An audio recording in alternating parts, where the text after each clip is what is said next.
अस्सलामुअलैकुम। Abdul mannan, Present.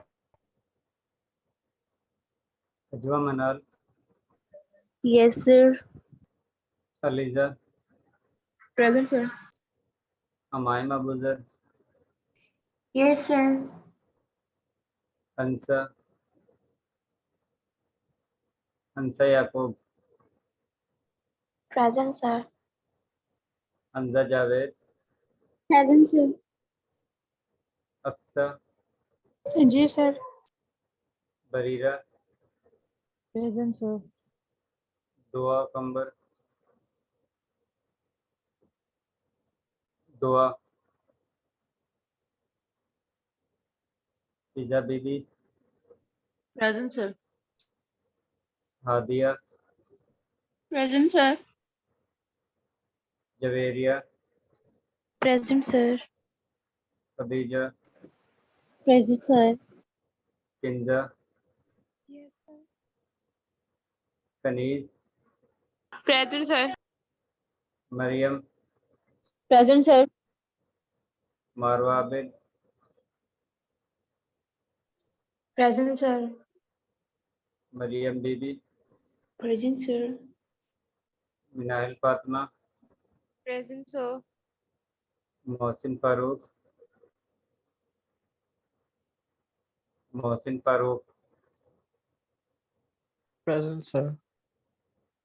Mohammad Afzal, Mohammad Afzal, Mohammad Hasnain Ayaz, Present, sir. Mohammad Rizwan, Present, sir. Mohammad हाशिद, Yes, sir. Mohammad साद, Present, sir. Mohammad Usman Tayyab, Present, sir. मुज़य्यन, Yes, sir. Nadeem, Present. Nimra Khalil, Present, sir. Nimra Siddique, Present, sir. नूर, Present, sir. Usama, Present, sir. रमला, रमला मजहर, रिदा, रिदा Zainab, Yes, sir. रमेशा, रमेशा Nadeem, Present, sir. ठीक है रिदा लगा, Present, sir. सबा अकरम, Present, sir. Samiullah, Samiullah, Present, sir. Samiullah,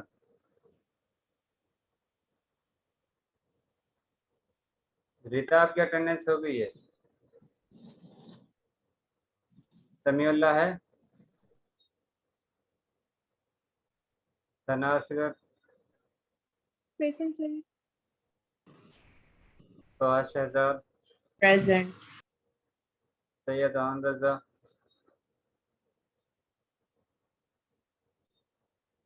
Syed आन रजा, Present, sir. तस्कीन, Present, sir. Zainab,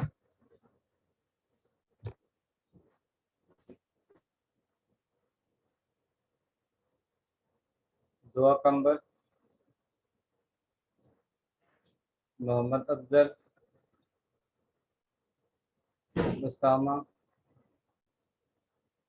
Samiullah, Sir, Osama present.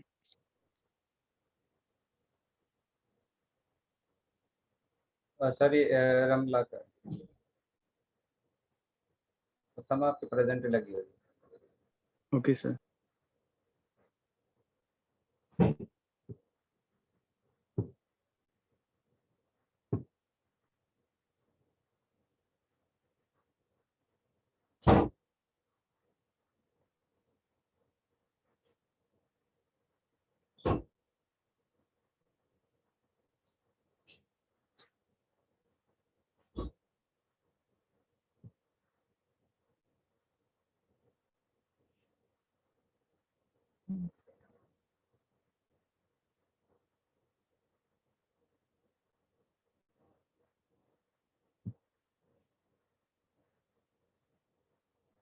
अंसा याकूब,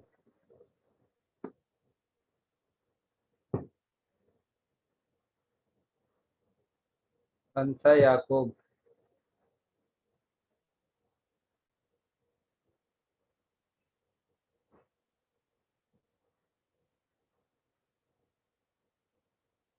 अगर कोई बोलेगा नहीं तो इसका मतलब है कि वो आंसर नहीं दे रहा और उसकी क्लास एक्टिविटी में 0 मार्क्स होंगे।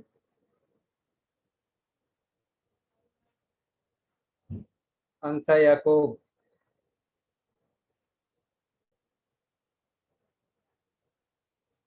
अंसा याकूब, आपके आज की क्लास एक्टिविटी में 0 मार्क्स। बरीरा असलम, बरीरा असलम, जी सर। बरीरा ये बताएं कि हाइड्रोजन बॉन्डिंग और डायपोल डायपोल इंटरेक्शन में क्या डिफरेंस है? सर लास्ट क्लास में एब्सेंट थी। बढ़िया, इसलिए तो हम आप लोगों को वीडियो शेयर कर देते हैं कि आप लोग वीडियो से दोबारा से रिकॉर्डिंग जो है वो चेक कर सकें। सर मिड टर्म हो रहे इस वजह से रिकॉर्डिंग चेक नहीं की।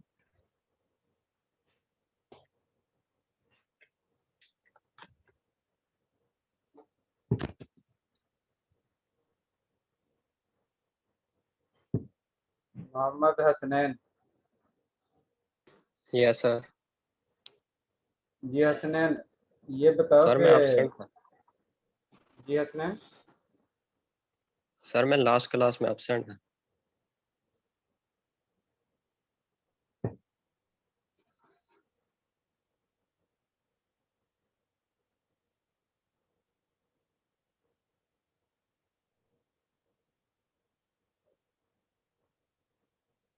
नेक्स्ट टाइम से ये किसी का एक्सक्यूज नहीं चलेगा कि आप क्लास में एब्सेंट थे या नहीं थे। आप लोग वीडियो चेक देख सकते हैं, उधर से सीख सकते हैं।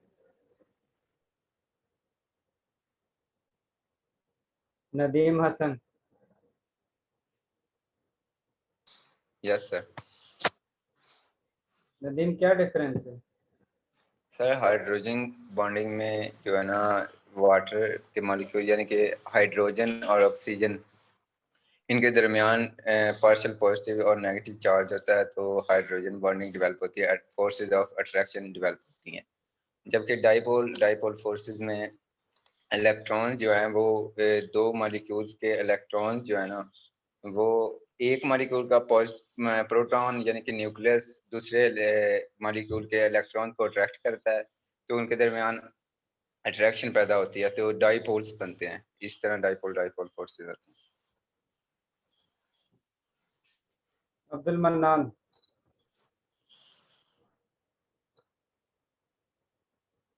Abdul mannan,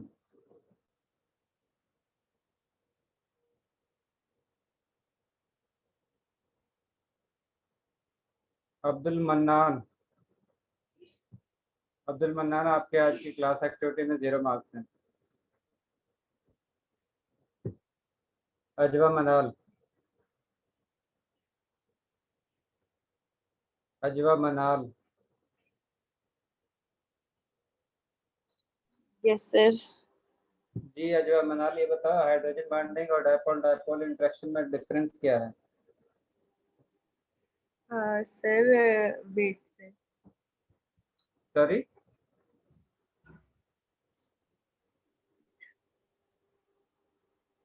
sir question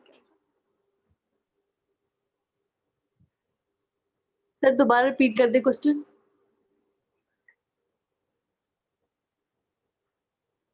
hydrogen bonding और डायपोल डायपोल इंटरेक्शन में फर्क क्या है?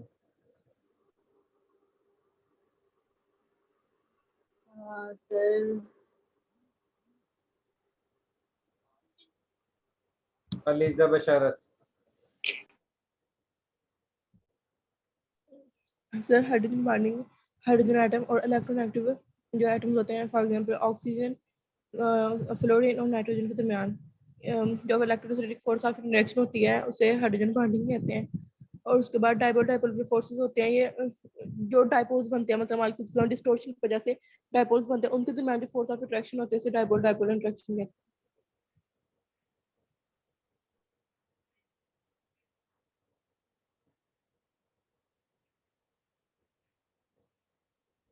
इसे दोबारा से आंसर देना काइंडली। जी सर। क्या बताया था, दोबारा बताना। सर हाइड्रोजन बॉन्डिंग जो है, it is the electrostatic force of attraction between hydrogen and electronegative element, for example oxygen, fluorine and nitrogen. और डाइपोल डाइपोल के फोर्सेस हैं, ये जब मतलब एटम्स की डिस्टॉर्शन होती है तो पोलराइजेबिलिटी क्रिएट होती है और टू पोल्स क्रिएट होते हैं, उनके दरमियान फोर्स ऑफ अट्रैक्शन होती है, इसे डाइपोल डाइपोल फोर्स कहते हैं, फोर्स ऑफ अट्रैक्शन। तो वो डाइपोल डाइपोल इंटरेक्शन है, तो फिर लंदन डिस्पर्शन फोर्सेस कौन सी हैं? सर डाइपोल्स पोल्स बन जाते हैं सर, उसकी वजह से। लंदन डिस्पर्शन फोर्सेस तो ये एक वो टेम्परेरी फोर्सेस होती है ना, जब मतलब पोल्स बनते हैं उनमें भी, लेकिन वो टेम्परेरी तौर पे होती हैं, वो तो हर एटम के दरमियान होती हैं, वो परमानेंट तो खदीजा, नहीं होती। ठीक है, बिल्कुल ठीक है, लेकिन ये जो आप कह रही है ना इंड्यूस होते हैं, इंड्यूस नहीं होते, उसमें यानी कि परमानेंट ही होती हैं। डाइपोल व डाइपोल जो मॉलिक्यूल हैं उसमें पार्शियल पॉजिटिव और पार्शियल नेगेटिव चार्ज परमानेंट होते हैं। सर मैं लंदन डिस्पर्शन में कह रही थी, वहाँ टेम्परेरी। तो आपका पहला जो आंसर था, जिसमें आपने पहला आंसर दिया था, उसमें ये कहा था कि इंड्यूस होता है partial positive charge, partial negative charge, फिर इंटरेक्शन होती है। इसके बाद नेक्स्ट है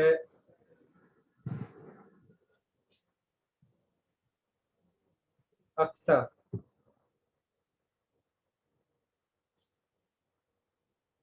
सरफेस टेंशन हमने स्टडी कर लिया था या नहीं किया था? क्या सर? सरफेस टेंशन हमने नहीं पढ़ा सर, था नहीं किया लास्ट, था। नहीं नहीं किया किया था। था। जी सर। ये बताए कि मैं यहाँ पर मॉलिक्यूल लिख रहा हूँ, आपने ये बताना है कि इसमें से किसका बॉइलिंग पॉइंट ज्यादा है और उसके रीजन क्या है।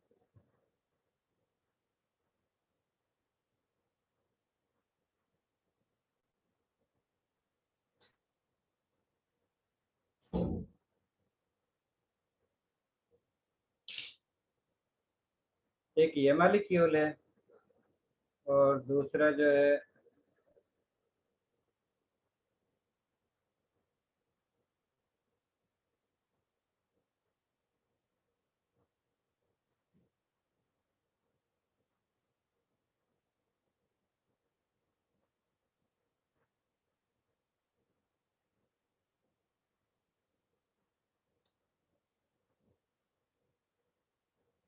ये है, और तीसरा जो है वो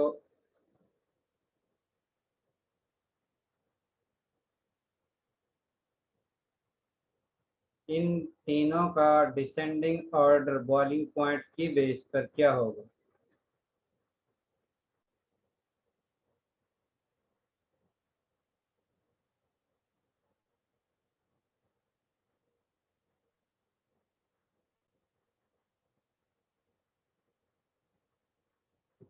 जी, सर जिसमें कार्बन एटम ज्यादा होंगे तो उसका बॉइलिंग पॉइंट ज्यादा होगा। अब ये मुझे नहीं पता, अब आपने बताना है कौन सा ऑर्डर है।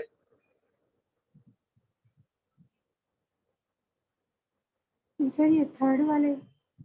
चलो इसको हम वन का नाम देते, ए का नाम देते हैं, इसको बी का नाम देते हैं और इसको सी का नाम देते हैं। तो अब ऑर्डर क्या है? Sir B C and then A.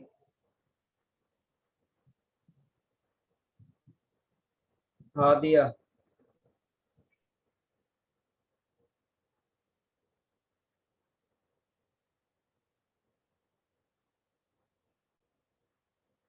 Hadiya yes sir. Zainab. जी हादिया, क्या ऑर्डर है इसका? Sir B C and then ए।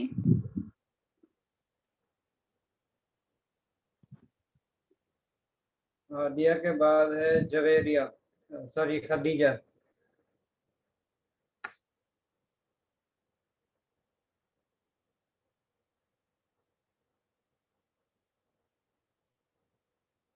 खदीजा,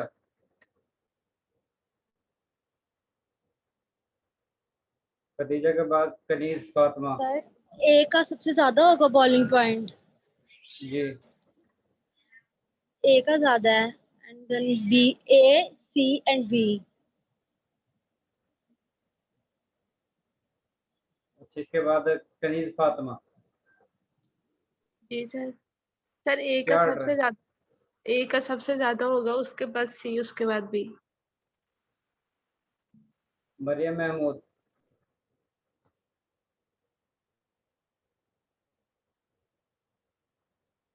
मरियम महमूद क्या ऑर्डर है?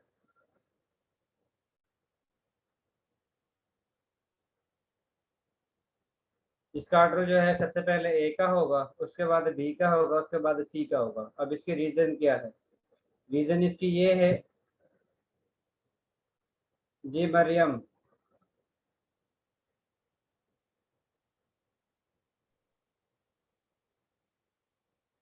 मरियम आवाज नहीं आ रही आपकी।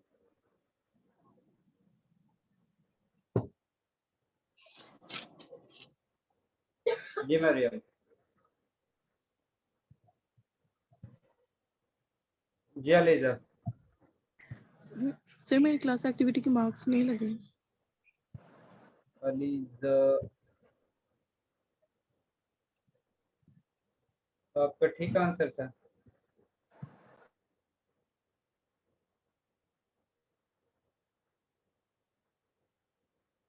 अलीजा आपसे क्वेश्चन, अच्छा वो इंट्रैक्शन डायपोल और इसका पूछा था।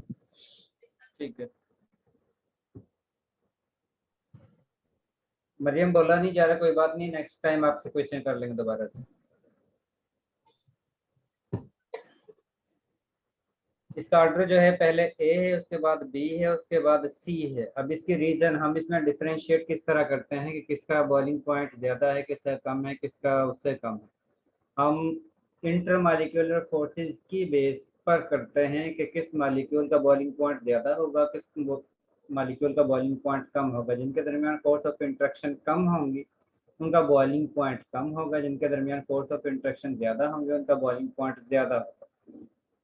अब जिस वक्त हम देखते हैं कि ये जो तीन मॉलिक्यूल गिवन है, इनमें आप लोगों ने सबसे पहला ये देख चेक करना है कि इनके दरमियान फोर्स ऑफ अट्रैक्शन जो है वो कौन कौन से है। जिस वक्त हम ए की बात करते हैं तो ए में सबसे पहले लंदन डिस्पर्शन फोर्सेज है, और लंदन डिस्पर्शन फोर्सेज जो हैं वो हर मॉलिक्यूल में होते हैं। ठीक है, इसका मतलब है लंदन डिस्पर्शन फोर्सेज इसमें मौजूद होगी। उसके बाद दूसरा, इसमें इलेक्ट्रोनेगेटिविटी डिफरेंस ऑक्सीजन और नाइट्रोजन के दरमियान 0.4 से लेकर 1.7 के दरमियान लाई करता है, जिसकी वजह से ऑक्सीजन पर पार्शियल नेगेटिव चार्ज होगा और कार्बन पर पार्शियल पॉजिटिव चार्ज होगा। इसका मतलब इस पे पार्शियल पॉजिटिव और पार्शियल नेगेटिव चार्ज हैं, तो इस वजह से इसमें डायपोल डायपोल इंटरेक्शन होगी। इसका मतलब है कि इस मॉलिक्यूल के अंदर लंदन डिस्पर्शन फोर्सेस भी हैं और इसके साथ डायपोल डायपोल फोर्सेस भी हैं। अब हम चेक करते हैं इसके अलावा कोई फोर्स तो नहीं है, इसके अलावा इस मॉलिक्यूल में कोई और फोर्स ऑफ इंटरेक्शन मौजूद नहीं है। अब हम बी में चेक करते हैं। अब बी में लंदन डिस्पर्शन फोर्सेस है। अब इसके बाद इसमें इलेक्ट्रोनेगेटिविटी का डिफरेंस 0.4 से लेकर 1.7 के दरमियान लाई नहीं करता। इसका मतलब है कि इसमें डायपोल डायपोल इंटरेक्शन नहीं है, ना ही इसमें कोई आयन मौजूद है जिसकी वजह से इसमें आयन डायपोल फोर्सेज हों। इसका मतलब है इसके अंदर सिर्फ लंदन डिस्पर्शन फोर्सेज ही हैं। और जिस वक्त हम सी को देखते हैं तो सी में भी सिर्फ लंदन डिस्पर्शन फोर्सेज ही मौजूद हैं, इसके अलावा कोई और फोर्स ऑफ इंटरेक्शन मौजूद नहीं है। और हमें पता है लंदन डिस्पर्शन फोर्सेज से डायपोल डायपोल फोर्सेज ज़्यादा स्ट्रांग होती हैं। इसी वजह से इन तीनों में से सबसे ज़्यादा बॉइलिंग पॉइंट ए का होगा। अब बी और सी में हम किस तरह कंपेयर करेंगे कि क्योंकि दोनों के दरमियान लंदन डिस्पर्शन फोर्सेज हैं, इसके अलावा कोई और फोर्स ऑफ इंटरेक्शन नहीं है। इनमें हम डिफरेंशिएट करते हैं सरफेस एरिया की बेस पर। जिस मॉलिक्यूल का सरफेस एरिया ज़्यादा होगा इसका मतलब है कि उसके दरमियान लंदन डिस्पर्शन फोर्सेज स्ट्रॉन्ग होंगे। और जिन मालिक्यूल के दरमियान सरफेस एरिया कम होगा, चेन लेंथ कम होगी, उनका सरफेस एरिया जो इंटरेक्ट करता है वो कम होगा, जिसकी वजह से उनके दरमियान फोर्स ऑफ इंटरेक्शन भी वीक होंगे। अब इसमें चेन लेंथ जो है उसमें 5 कार्बन आते हैं, लेकिन जिस वक्त हम इसकी चेन लेंथ चेक करते हैं तो इसकी चेन लेंथ में मैक्सिमम 3 कार्बन आते हैं। इसका मतलब है कि इसकी चेन लेंथ ज्यादा है और इसकी चेन लेंथ कम है। इसका मतलब है इसका सरफेस एरिया दूसरे मॉलिक्यूल के साथ ज्यादा रीजन तक इंटरेक्ट करेगा, जिसकी वजह से इसके दरमियान फोर्स ऑफ इंटरेक्शन ज्यादा होगा। और इसका कम सरफेस एरिया दूसरे मॉलिक्यूल के साथ इंटरेक्ट करेगा, इसका मतलब है कि इसके निस्बत इसमें फोर्स ऑफ इंटरेक्शन कम हो। इसी वजह से सबसे ज्यादा बॉइलिंग पॉइंट इसका होगा, उसके बाद इस मॉलिक्यूल का होगा और सबसे कम इस मॉलिक्यूल का होगा। जी Usama. Sir straight chain hydrocarbon का बॉइलिंग पॉइंट ज्यादा था ब्रांच चेन हाइड्रोकार्बन से, ये कह रहे हैं। स्ट्रेट चेन हाइड्रोकार्बन जिसमें नंबर ऑफ कार्बन ज्यादा आते हैं उसका बॉइलिंग पॉइंट ज्यादा होगा as compare to branched chain के। ये मैंने लास्ट टाइम भी आप लोगों को बताया था, जिसमें ये आपको एग्जांपल दी थी, ये वाली दो। और इसके साथ आप लोगों को ये मॉलिक्यूल की स्ट्रक्चर भी दिखाई थी जिसमें बॉइलिंग पॉइंट का डिफरेंस था, ये वाली। यही स्ट्रक्चर मैंने वहां पर ड्रा की है और उसी में से क्वेश्चन किया है आपका। तो इसमें स्ट्रेट चेंज ज्यादा लॉन्ग है, जिसकी वजह से इनके दरमियान फोर्स ऑफ इंटरेक्शन ज्यादा है, और इसकी स्ट्रेट चेंज जो है वो कम है, जिसकी वजह से इनके दरमियान फोर्स ऑफ इंटरेक्शन कम है। इसी वजह से इनके दरमियान फोर्स ऑफ इंटरेक्शन ज्यादा है, इसीलिए इसका बॉइलिंग पॉइंट जो है उसकी वैल्यू 309.4 केल्विन है। और इसकी चेन लेंथ कम है, इसकी वजह से इसके बॉइलिंग पॉइंट का टेम्परेचर जो है वो 282.7 केल्विन। सर अगर दोनों की नंबर ऑफ कार्बन बराबर हो तो फिर किसका ज्यादा होगा बॉइलिंग पॉइंट? फिर ऑलमोस्ट सेम होगा, क्योंकि सरफेस एरिया दोनों का सेम है, जिसकी वजह से एक दूसरे को वो इंटरेक्ट कर रहे हैं। उसके बाद हम डिपेंड करते हैं इसके अलावा कोई और फोर्स ऑफ इंटरेक्शन तो नहीं है। अगर कोई और फोर्स ऑफ इंटरेक्शन मौजूद है तो फिर हम उसको वेटेज देंगे, अदरवाइज इनके दोनों का force of interaction almost same ही होगा। ठीक है। इसके बाद आज आप लोगों को जो टॉपिक है वो विस्कोसिटी और surface tension. Excuse me sir, जो आपने लास्ट में हमें एग्जांपल करवाई थी वाटर और एथानॉल और एसीटोन और इथेन, सर उसके बारे में भी ना मतलब कि बताइएगा, उसकी भी नहीं समझ लगी कि इसका ऑर्डर और बॉइलिंग पॉइंट कैसे हम देखेंगे। वाटर था और सर एथानॉल था और एसीटोन था और इथेन था। Ethanol,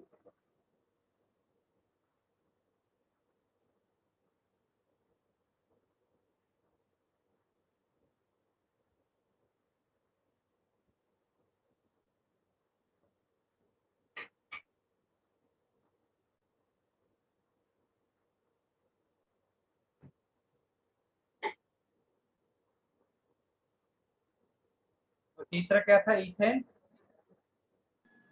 yes sir. इथेन था सर, और एसीटोन जी को लिख लिया।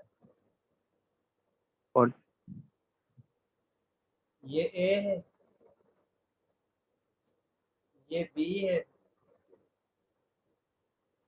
ये सी है और ये डी। अब सबसे पहला काम आप लोगों ने ये करना है, इसके दरमियान जो फोर्स ऑफ इंटरेक्शन है वो चेक करनी है। वाटर के अंदर जो force of interaction, London dispersion forces her molecule के दरमियान मौजूद हो। ठीक है, इसका मतलब है कि इसमें भी लंडन डिस्पर्शन फोर्सेस हैं। इसमें भी लंडन डिस्पर्शन फोर्सेस हैं, इसमें भी लंडन डिस्पर्शन फोर्सेस हैं, और लास्ट मॉलिक्यूल जो है उसमें भी लंडन डिस्पर्शन फोर्सेस मौजूद है। अब इसके बाद वाली फोर्स ऑफ इंटरेक्शन चेक करते हैं किसी मॉलिक्यूल में मौजूद है या नहीं। हाइड्रोजन और ऑक्सीजन और हाइड्रोजन के दरमियान पोलैरिटी का डिफरेंस ग्रेटर देन 0.4 होता है, जिसकी वजह से हम कहते हैं कि इसके दरमियान डाइपोल डाइपोल इंटरेक्शन भी है। अब जिस वक्त इसमें देखते हैं तो इसमें भी ऑक्सीजन और हाइड्रोजन के दरमियान बॉन्ड है, इसका मतलब है कि इसमें भी डाइपोल डाइपोल इंटरेक्शन मौजूद होगी।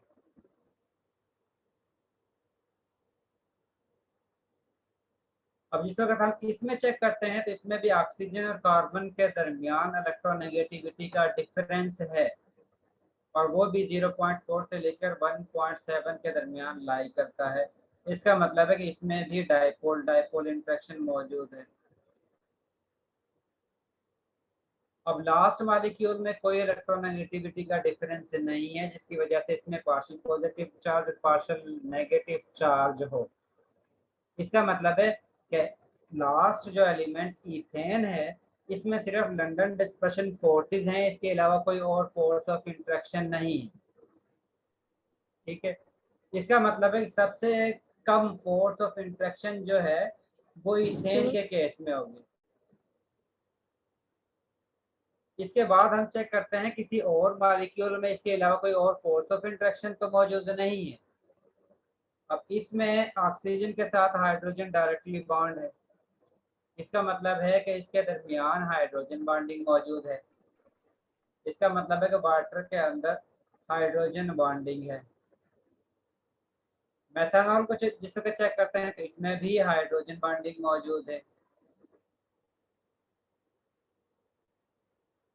और जिस वक्त एसीटोन को चेक करते हैं तो एसीटोन में हाइड्रोजन बॉन्डिंग मौजूद नहीं है।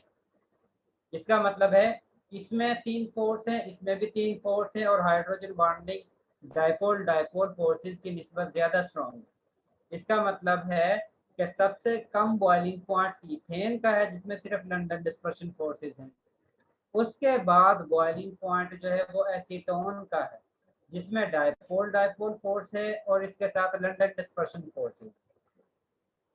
उसके बाद हम इन दोनों को कंपेयर करते हैं, एथेनॉल को और वाटर को। अब क्योंकि दोनों में सेम फोर्स ऑफ इंटरेक्शन है, लंडन डिस्पर्शन फोर्सेस भी हैं, डाइपोल डाइपोल फोर्सेस भी है, हाइड्रोजन बॉन्डिंग भी है, वाटर में भी ये तीनों फोर्सेस मौजूद हैं।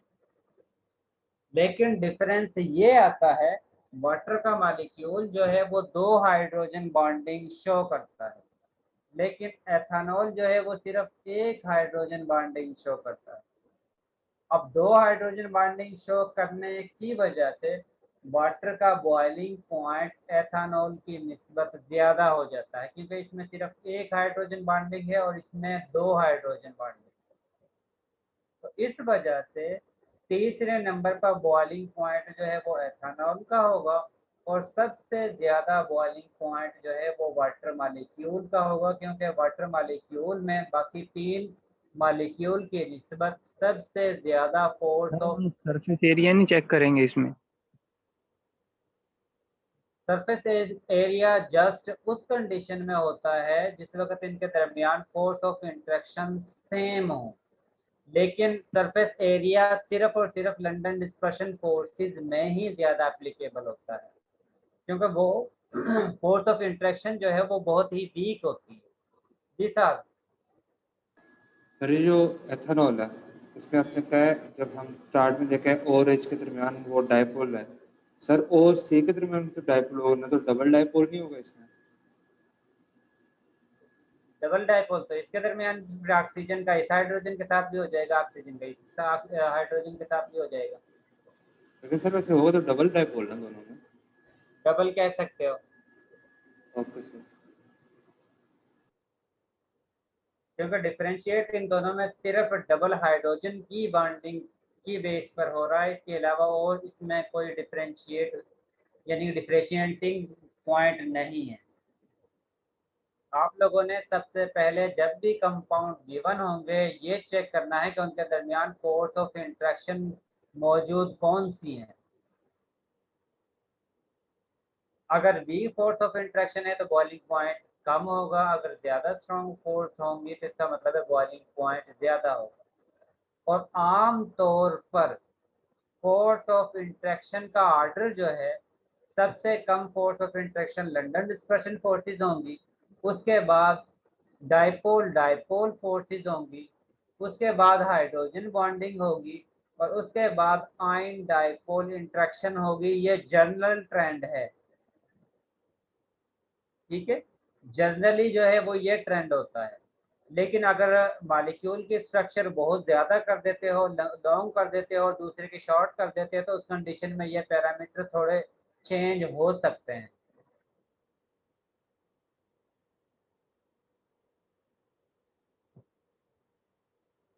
ये चीज़ क्लियर है? Yes sir. सर जिस तरह हमने वैसे देखा है कि डबल हम देख रहे थे हाइड्रोजन बॉन्ड को, तो अगर इसमें डबल डायपोल भी हुआ तो वो भी कंसीडर तो करेंगे ना कि सिंगल जी, डायपोल है डबल डायपोल है। वो भी कंसीडर करेंगे। तो अगर डाइपोल ज़्यादा है एक मॉलिक्यूल में और एक में कम है, तो हम डबल वाली को ज़्यादा वेटेज देंगे। Okay sir. क्योंकि बेसिकली हमें ये इंट्रैक्शन को ही ख़त्म करना होता है जिस वक्त हम इसको वेपर फेज में कन्वर्ट करते हैं। Okay sir. इसके बाद नेक्स्ट टॉपिक आप लोगों का है viscosity and surface tension. Viscosity basically जो है लिक्विड जिस वक्त फ्लो करता है उसके खिलाफ रेजिस्टेंस सेकंड मॉलिक्यूल, जिस तरह ये होता है ना कि आप लोगों का पेपर होता है और आप लोगों की कोशिश होती है कि हर एक स्टूडेंट की कि मेरा CGPA दूसरे की निस्बत अच्छा हो, तो उसके लिए कुछ स्टूडेंट जो है मेहनत ज़्यादा करते हैं, कुछ स्टूडेंट ऐसा करते हैं कि दूसरे स्टूडेंट को ऐसी एक्टिविटी में इन्वॉल्व करवाते हैं ताकि वो जस्ट उस एक्टिविटी में इन्वॉल्व हो लेकिन स्टडी की तरफ उसका ध्यान ना हो। तो उसको हम कहते हैं कि सेकंड पर्सन फर्स्ट पर्सन को रेजिस्ट कर रहा है। यहाँ पर भी मॉलिक्यूल्स जिस वक्त फ्लो करते हैं तो एक मॉलिक्यूल जिसकी वेलोसिटी कम होगी वो फोर्स ऑफ इंट्रैक्शन की वजह से उस मॉलिक्यूल को जिसकी वेलोसिटी ज़्यादा है उसको रोकने की कोशिश करता है, उसको रेजिस्ट करता है कि वो फ्लो ना करे,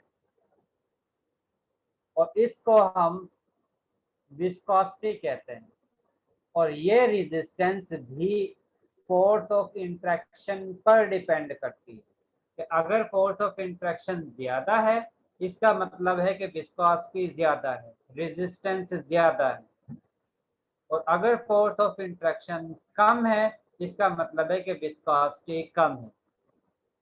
और आप लोग मॉलिक्यूल की विस्कोसिटी कम है या ज़्यादा है उसको भी इंटरमॉलिक्यूलर फोर्सेस की बेस पर ही बता सकते हो कि जिन मॉलिक्यूल के दरमियान फोर्स ऑफ इंट्रैक्शन स्ट्रॉन्ग होगी उनके विस्कोसिटी ज़्यादा होगी, और जिन मॉलिक्यूल के दरमियान फोर्स ऑफ इंट्रैक्शन वीक होंगी उनकी विस्कोसिटी कम होगी।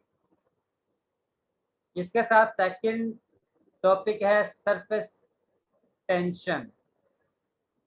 इसमें जब भी आप लोग मॉलिक्यूल को चेक करते हो, वो वाले मॉलिक्यूल जो किसी भी लिक्विड स्पीशी में सॉल्यूशन में दरमियान में या बहुत या लो लेवल पर मौजूद होते हैं, उन पर net resultant force of attraction जो है वो ज़ीरो होती है।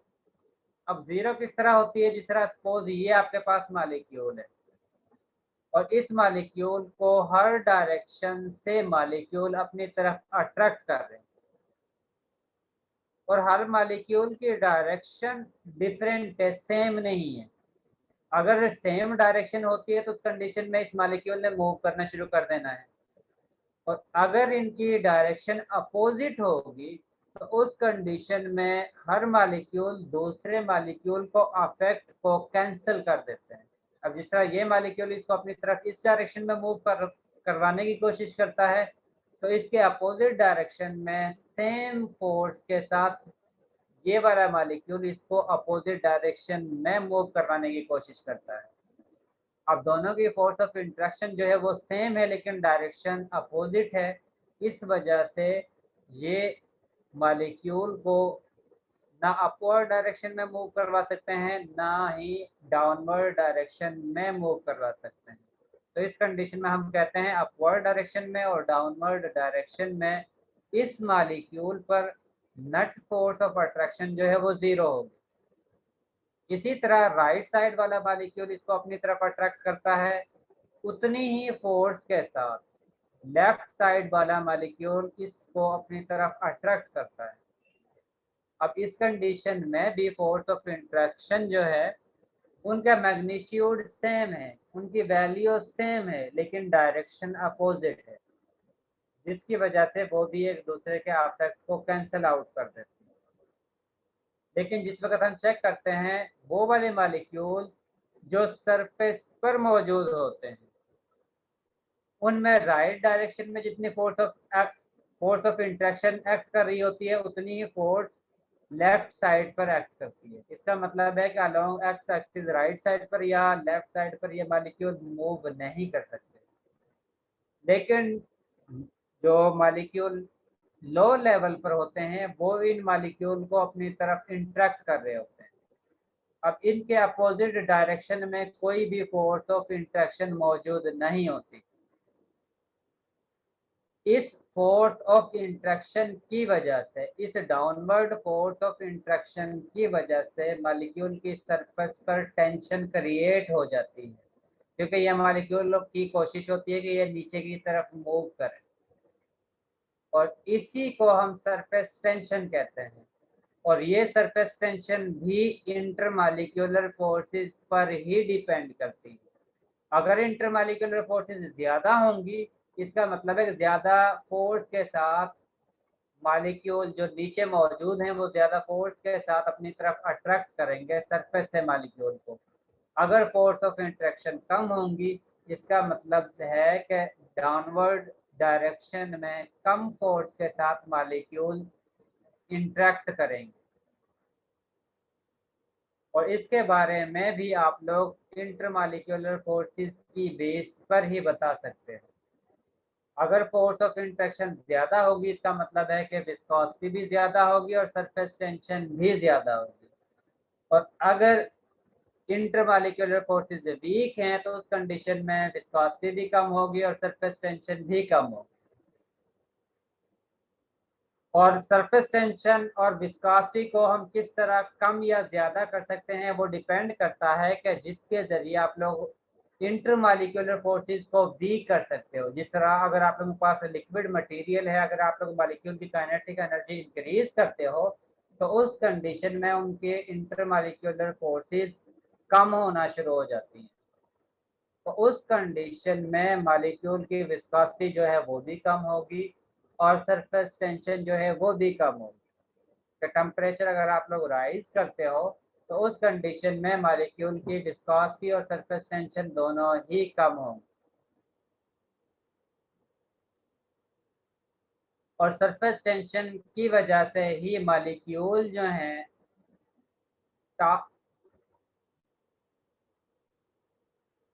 ये जिस तरह आपके पास लिक्विड मटेरियल, ये आप लोगों ने कैपिलरी ट्यूब को इसके अंदर फिल किया। अब सरफेस टेंशन की वजह से ही ये सॉल्वेंट जो है इन कैपिलरी ट्यूब के अंदर राइज करता है। और कितना राइज करेगा वो डिपेंड करता है कि सॉल्वेंट के दरमियान फोर्स ऑफ इंट्रैक्शन कम है या ज़्यादा है। अगर फोर्स ऑफ इंट्रैक्शन ज़्यादा है इसका मतलब है कि वो ज़्यादा राइज करेगा, और अगर फोर्स ऑफ इंट्रैक्शन कम है तो उस कंडीशन में वो कम राइज करेगा, क्योंकि मॉलिक्यूल इस सरफेस से इस मॉलिक्यूल को नीचे की तरफ पुश करते हैं और इधर सरफेस एरिया कम है, इसका मतलब है कि इस डायरेक्शन में इसने मूव करना शुरू कर देना है। और उसी वजह से सॉल्वेंट जो है कैपिलरी ट्यूब में राइज करना शुरू कर देता है। जी आलिजा। सर अगर फोर्स ऑफ अट्रैक्शन ज्यादा हुई तो मतलब मॉलिक्यूल ज्यादा फोर्स अट्रैक्ट कर रहे हैं तो तब वो कम राइज नहीं करेगा? नहीं, ज्यादा राइज करेगा, क्योंकि राइज यहाँ से जो मॉलिक्यूल हैं वो पुश करते हैं इसको नीचे की तरफ धकेलने की, और जितनी ज्यादा पुश करेंगे उतनी ही ज्यादा फोर्स के साथ ये ऊपर की तरफ राइज करेंगे। ओके और सर। अगर फोर्स ऑफ इंट्रैक्शन कम है तो उस कंडीशन में ये कम फोर्स के साथ नीचे की तरफ पुश करेंगे, क्योंकि ये जो पुशिंग का प्रोसेस है उसी वजह से सॉल्वेंट इस ट्यूब के अंदर राइज करता है। अगर ये पुशिंग का प्रोसेस ना हो, फोर्स ऑफ इंट्रैक्शन कम हो, तो उस कंडीशन में ये राइज नहीं करता है या कम करता है। जी साहब। सर विस्कोसिटी अगर फोर्सेस ऑफ इंट्रैक्शन की वजह से होती है तो इसका मतलब है सर हनी और केचप की फोर्सेस ऑफ इंट्रैक्शन ज्यादा होंगी वाटर से? ज्यादा होंगी जी। Okay sir. और उसमें हाइड्रोजन बॉन्डिंग बड़ी होती है, क्योंकि वाटर में तो सिर्फ ये 2 ही हाइड्रोजन बॉन्डिंग होती है ना, लेकिन हनी और ये जो है इनमें इंटरमॉलिक्यूलर फोर्सेस एक मॉलिक्यूल के दरमियान 6-7 हाइड्रोजन बॉन्डिंग होती हैं। Okay sir. तो वो तो फिर ज्यादा हो जाती है ना फोर्स ऑफ इंट्रैक्शन। इसके साथ ही यहाँ पर एग्जांपल दी हुई है कि कुछ मॉलिक्यूल गिवन है और उनके साथ उनकी विस्कोसिटी की वैल्यू गिवन है, क्योंकि आप लोगों ने ये देखा कि जितनी चेन लेंथ इंक्रीज होती जाती है उनके दरमियान फोर्स ऑफ इंट्रैक्शन भी ज्यादा होती जाती है। अब इसमें जस्ट चेन लेंथ यानी कार्बन की क्वांटिटी सिर्फ इंक्रीज होती जा रही है। अब जिस वक्त कार्बन की लेंथ इंक्रीज हो रही है इसका मतलब है फोर्स ऑफ इंट्रैक्शन ज्यादा हो रही है, और जिस वक्त फोर्स ऑफ इंट्रैक्शन ज्यादा हो रही है तो उनकी विस्कोसिटी की वैल्यू भी उसी रेशियो के साथ इंक्रीज हो रही है। ठीक है, इसमें जस्ट सरफेस एरिया जो है वो इंक्रीज होता जा रहा है, इसमें सरफेस एरिया कम है, इसमें और ज्यादा हो गया है, इसमें और ज्यादा हो गया है, इसमें और ज्यादा हो गया है। और हमने देखा था जितनी फोर्स ऑफ इंट्रैक्शन ज्यादा होंगी उतने ही विस्कोसिटी ज्यादा होगी, और जितने सरफेस टेंशन इंट्रैक्शन ज्यादा होगी उतनी ही सरफेस टेंशन भी ज्यादा होगी। और इसी वजह से यहाँ पर हम इन मॉलिक्यूल को चेक कर सकते हैं, क्योंकि इनके दरमियान force of interaction top to bottom increase हो रही है, इसी वजह से इनके दरमियान विस्कोसिटी की वैल्यू भी टॉप टू बॉटम इंक्रीज हो रही है। और विस्कोसिटी का यूनिट जो है वो पॉइज है, और इसको हम ग्राम पर सेंटीमीटर पर सेकंड भी मेजर करते हैं। इसमें अगर कोई कंफ्यूजन है तो वो आप लोग पूछ सकते हो। इसके साथ अगर आप लोग टेम्परेचर को इंक्रीज करते हो तो उस कंडीशन में विस्कोसिटी जो है वो डिक्रीज होना शुरू हो जाती है, और अगर टेम्परेचर को लो करते हो तो उस कंडीशन में विस्कोसिटी की वैल्यू जो है वो इंक्रीज होती है, क्योंकि उनके दरमियान फोर्स ऑफ इंट्रैक्शन जो है लो टेम्परेचर पर ज़्यादा होंगी और हाई टेम्परेचर पर कम होंगी। इसी वजह से जिस वक्त टेम्परेचर कम है उस कंडीशन में विस्कोसिटी की वैल्यू 1 पर है। उसके बाद जिस वक्त टेम्परेचर को 40 डिग्री किया है तो उस कंडीशन में टेम्परेचर की वैल्यू जो है वो 1 से लेस है। इसलिए हम कह सकते हैं कि जितना टेम्परेचर आप लोग राइज करोगे उसी रेशियो के साथ फोर्स ऑफ इंट्रैक्शन जो है वो डिक्रीज होंगी, और जितनी फोर्स ऑफ इंट्रैक्शन डिक्रीज होंगी उसके साथ ही विस्कोसिटी और सरफेस टेंशन भी कम होगी। इसके साथ जब भी लिक्विड जो है वो कैपिलरी ट्यूब में राइज करता है तो उस कंडीशन में आप लोगों के पास मिनिस्कस बनती है, यानी कि जिस तरह आप लोग ग्रेजुएटेड सिलेंडर में लिक्विड मटेरियल का वॉल्यूम नोट करते हो तो बेसिकली उसमें आप लोग सॉल्वेंट को ऐड करते हो। अब वो सॉल्वेंट ये भी हो सकता है कि उसका सरफेस एरिया बिल्कुल पैरेलल हो, ये भी हो सकता है कि उसका सरफेस एरिया दरमियान से ऊपर लेवल पर हो और टर्मिनल पोजीशन से लो लेवल पर हो, ये भी हो सकता है कि उसका सेंटर जो है वो लो लेवल पर हो और टर्मिनल पोजीशन से वो अपर लेवल पर हो।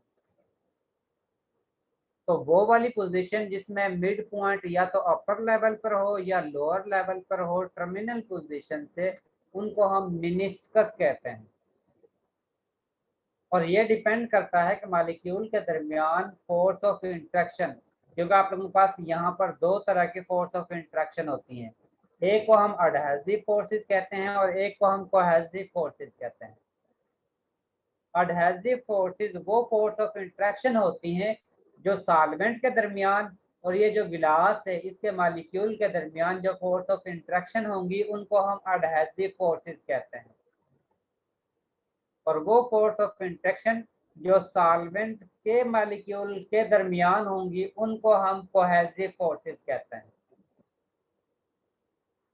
अगर कोहेसिव फोर्सेस ज्यादा हैं और एडहेसिव फोर्सेस कम हैं तो उस कंडीशन में आप लोगों के पास ये लोअर मेनिस्कस बनेगा, जिसमें मिड पॉइंट जो है वो लो लेवल पर होगा और टर्मिनल पोजीशन जो है वो अपर लेवल पर होगी। और अगर आप लोगों के पास ये केस हो कि कोहेसिव फोर्सेस कम हो और एडहेसिव फोर्सेस ज्यादा हो तो उस कंडीशन में आप लोगों के पास ये अपर मेनिस्कस बनेगा, जिसमें टर्मिनल पोजीशन जो है ये वाले पॉइंट जो हैं वो लो लेवल पर होंगे और मिड से सॉल्वेंट जो है वो अपर लेवल पर होगा। और ये डिपेंड करता है कि आप लोगों के पास फोर्स ऑफ इंट्रैक्शन यानी ये कोहेसिव फोर्सेस जो हैं वो ज्यादा हैं या एडहेसिव फोर्सेस ज्यादा हैं, और उसकी बेस पर ही ये शेप आप लोगों के पास हासिल होती है। इसके बाद नेक्स्ट है कि आप लोग जिस वक्त मटेरियल को एक फेज से दूसरे फेज में कन्वर्ट करते हो तो बेसिकली आप लोग टेम्परेचर को या तो राइज करते हो या टेम्परेचर को लो करते हो। जिस वक्त आप लोग सॉलिड मटेरियल को लिक्विड में कन्वर्ट करोगे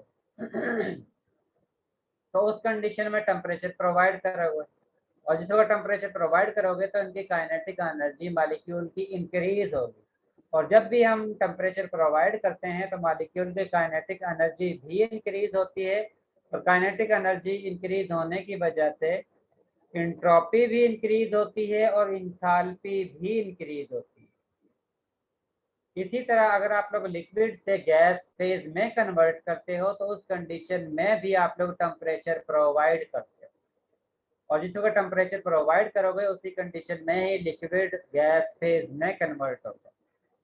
और अगर आप लोग टेम्परेचर लो करते हो तो उस कंडीशन में मॉलिक्यूल जो हैं वो गैस फेज से लिक्विड फेज में कन्वर्ट होंगे, और अगर फिर मजीद आप लोग टेम्परेचर को लो करते हो तो उस कंडीशन में वो लिक्विड से सॉलिड फेज में कन्वर्ट होंगे। और उस प्रोसेस को जिसके जरिए सॉलिड मटेरियल लिक्विड में कन्वर्ट होता है उसको हम फ्यूजन कहते हैं, और उस टेम्परेचर को हम मेल्टिंग पॉइंट कहते हैं। और उस प्रोसेस को जिसके जरिए आप लोग लिक्विड को गैस फेज में कन्वर्ट करते हो उसको हम वेपराइजेशन कहते हैं, उसको हम वेपराइजेशन कहते हैं। और उस प्रोसेस को जिसके जरिए हम डायरेक्ट सॉलिड को गैस फेज में कन्वर्ट करते हैं उसको हम सब्लिमेशन कहते हैं। और अगर हम लिक्विड को सॉलिड में कन्वर्ट करते हैं तो उसको हम फ्रीजिंग कहते हैं, और अगर हम गैस को लिक्विड में कन्वर्ट करते हैं तो उसको हम कंडेंसेशन कहते हैं, और अगर हम गैस को लिक्विड सॉलिड में कन्वर्ट करते हैं तो इस प्रोसेस को हम डेपोजिशन कहते हैं। यहाँ तक अगर किसी कोई कंफ्यूजन है तो वो आप लोग पूछ सकते हैं। सर जी सर, टेम्परेचर इंक्रीज करने से सरफेस टेंशन की विस्कोसिटी इसलिए भी कम होती है ना, क्योंकि जो सरफेस मॉलिक्यूल्स हैं वो इवेपोरेट होना शुरू हो जाते हैं। फोर्स ऑफ दोबारा इंट्रैक्शन कम रिपीट होता करना है। साहब दोबारा रिपीट करना। सर, टेम्परेचर इंक्रीज करने से विस्कोसिटी और सरफेस टेंशन इसलिए भी कम होती है ना कि जो सरफेस मॉलिक्यूल्स होते हैं वो इवेपोरेट करना शुरू हो जाते हैं। उनके दरमियान इंट्रैक्शन कम होती है, इवेपोरेशन कम होगी तभी वो इवेपोरेट करेंगे, अदरवाइज वो इवेपोरेट नहीं करेंगे। Okay sir.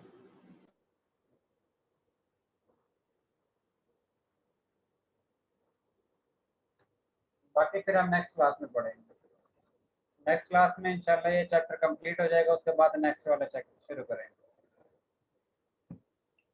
सर मेरी अटेंडेंस रहती है। अब ये अटेंडेंस रहती है।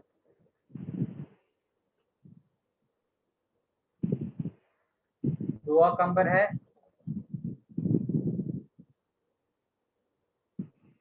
Mohammad Afzal present sir. रमला,